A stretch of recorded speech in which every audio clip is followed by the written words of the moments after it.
નમસ્કાર મિત્રો, સ્વાગત છે આપ સર્વનું તમારી પોતાની યુટ્યુબ ચેનલ વિદ્યાશાળામાં।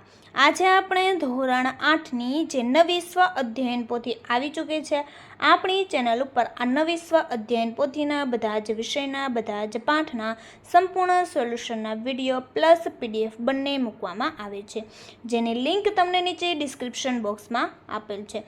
તો આજે આપણે આ વિડીયોમાં ધોરણ 8ની જે ન્યૂ સ્વ અધ્યયન પોથી આવી છે જેમના સંસ્કૃત વિષયના પાઠ નંબર 1 ચિત્રપદાની તેમનું સંપૂર્ણ સોલ્યુશન આપણે અહીંયા જોઈશું। જે નવી સ્વ અધ્યયન પોથી આવેલી છે તેમનું તમને અહીં પોસ્ટર દર્શાવેલ છે, જે તમે અહીં જોઈ શકો છો। તો હવે આપણે ભાગ પ્રમાણે સ્વ અધ્યયન પોથી આવશે। તો આ આપણો છે પ્રથમ ભાગ। દરેક વિષયના 1-2 ચેપ્ટર હશે, ત્યારબાદ બીજો ભાગ, ત્રીજો ભાગ, ચોથો ભાગ આવશે। આ સંપૂર્ણ સોલ્યુશનની તમને PDFની લિંક નીચે ડિસ્ક્રિપ્શન બોક્સમાં મળી જશે।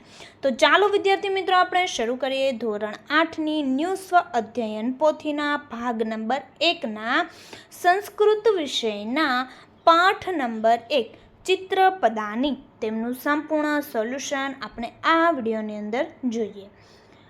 આપણે પ્રશ્ન નંબર 1, કૌંસમાંથી યોગ્ય શબ્દ પસંદ કરી ખાલી જગ્યા પૂરો। નંબર 1, એત ખાલી જગ્યા, જવાબ આવશે બસયાનમ।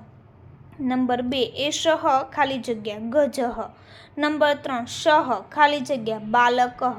નંબર 3, સઃ ખાલી જગ્યા વૃક્ષઃ। નંબર 5, તત ખાલી જગ્યા ફલમ। નંબર 6, અહમ ખાલી જગ્યા સચિકા। નંબર 7, એષા ખાલી જગ્યા ગજઃ। પ્રશ્ન નંબર 2, નીચેના ચિત્રો જોઈને તેના માટે સાચા સંસ્કૃત શબ્દ પર ગોળ કરો। નંબર 1, અહીં પહેલું ચિત્ર આપેલું છે તો તેનો અહીં જવાબ આવશે શુક્રઃ। ત્યાર પછી નંબર 2 ની અંદર પ્રતિમા। નંબર 3 ની અંદર વાતાયનમ। ત્યાર પછી નંબર 4માં અશ્વઃ। નંબર 5 ની અંદર સચિકા। નંબર 6માં અહમ। નંબર 7માં દ્વારમ। નંબર 8માં શ્વાનઃ। નંબર 9માં ઉત્પીઠિકા। નંબર 10 ની અંદર તત। ત્યાર પછી આપણે વિદ્યાર્થી મિત્રો ધોરણ 3 થી 8ની જે ન્યૂ સ્વ અધ્યયન પોથી આવી છે 2024-25ના, જેમાં બધા જ ભાગના તમામ વિષયના સોલ્યુશનની તમે PDF અને બુક બંને મેળવી શકો છો। અહીં તમને કોન્ટેક્ટ નંબર આપેલો છે, જેમાં તમે કોન્ટેક્ટ કરીને પ્રશ્ન નંબર 3, કે કૌંસમાં આપેલા શબ્દોનો ઉપયોગ કરીને ઉદાહરણ મુજબ વાક્ય બનાવીને લખો। અહીં ઉદાહરણમાં આપેલું છે તે રીતના આપણે વાક્ય બનાવી અને લખીશું। નંબર 1, નૃપઃ શિષ્યઃ બાલક। તો ઉદાહરણમાં છે એષઃ કઃ, એષઃ નૃપઃ। તો નંબર 1, એષઃ શિષ્યઃ અને બીજું છે એષઃ બાલક। તેવી રીતના નંબર 2, શિવઃ કાક અને ગજઃ। તો ઉદાહરણમાં આપેલું છે શઃ કઃ, શઃ શિવઃ।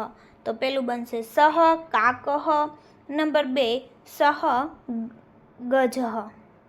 તેવી રીતના છે નંબર 3, તો એમાં પેલો શબ્દ વાક્ય એવું બનશે કે એષા છાત્રા અને નંબર બીજું બનશે એષા સેવિકા।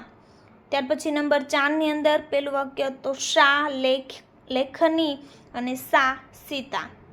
નંબર 5 નંબરમાં એતત ઉદ્યાનમ અને એતત દૂરદર્શનમ।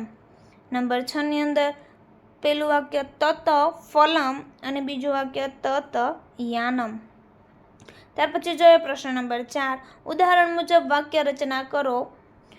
આપણે અહીં આપેલું છે ઉદાહરણમાં તે રીતના। નંબર 1, બાલઃ બાલિકા, તો અહમ બાલકઃ ત્વમ બાલિકા।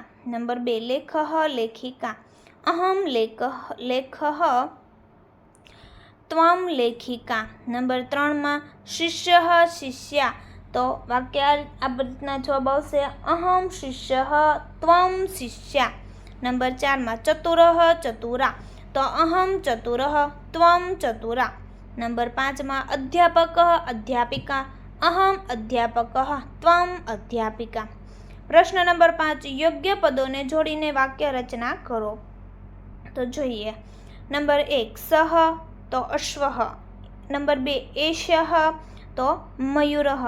નંબર 3 એષ્યા તો બાલિકા. નંબર 4 એતત વિમાનમ. નંબર 5 શા ઉત્પીઠિકા. નંબર 5 અહમ છાત્રઃ. નંબર 7 ત્વમ સૈનિકઃ. તો આ રીતના આપણા વાક્યો બનશે, જે તમે અહીં જોઈ શકો છો.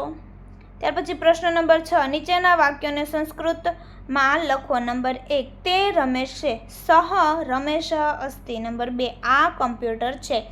એષ્યઃ સડકઃ અસ્તિ. નંબર 3 હું ગ્રાહક છું. અહમ ગ્રાહક અસ્મિ. નંબર 4 આ મગર છે. એષ્યઃ ગ્રાહ અસ્તિ. નંબર 5 તે હોડી છે. તત નૌકા અસ્તિ. નંબર 6 તું વિદ્યાર્થી છે. ત્વમ છાત્રઃ અસ્મિ. ત્યાર પછી નંબર 7 તે વૃક્ષ છે. સહ વૃક્ષઃ અસ્તિ. નંબર 8 આ ઘોડો છે. એષ્યઃ અશ્વઃ અસ્તિ. નંબર 9 આ ટપાલ પેટી છે. એષ્યઃ પત્ર પેટિકા અસ્તિ. નંબર 10 તે પંખો છે. તત વ્યંજનમ અસ્તિ. ત્યાર પછી પ્રશ્ન નંબર 7, નીચે આપવામાં આવેલા શબ્દો સાથે એષ્યઃ સહ, એષ્યા સા, એતત તત સર્વનામો પ્રયોજીને વાક્યો બનાવી વર્ગમાં રજૂ કરો.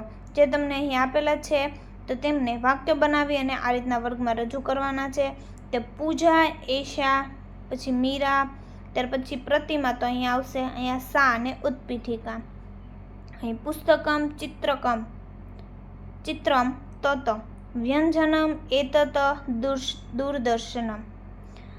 વાક્યો જોઈએ આપણે તો એષઃ ગજઃ, એષઃ અશ્વઃ, સઃ મયુરઃ, સઃ શુક્રઃ, એષા પૂજા, એષા મીરા, સા પ્રતિમા, સા ઉત્પીઠિકા, તત પુસ્તકમ, તત ચિત્રમ, એતત વ્યંજનમ, એતત દૂરદર્શનમ.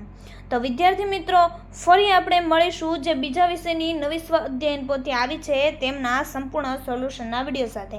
આ વિડીયોની લિંક તમે તમારા મિત્રો દોસ્તોને જરૂરથી શેર કરજો, જેથી તે લોકોને પણ આ સોલ્યુશનનો લાભ મળી રહે. અને આ ધોરણ 8ના સંસ્કૃત વિષયના પાઠ નંબર 1ની પીડીએફની લિંક પણ તમે નીચે ડિસ્ક્રિપ્શન બોક્સમાંથી મેળવી શકો છો.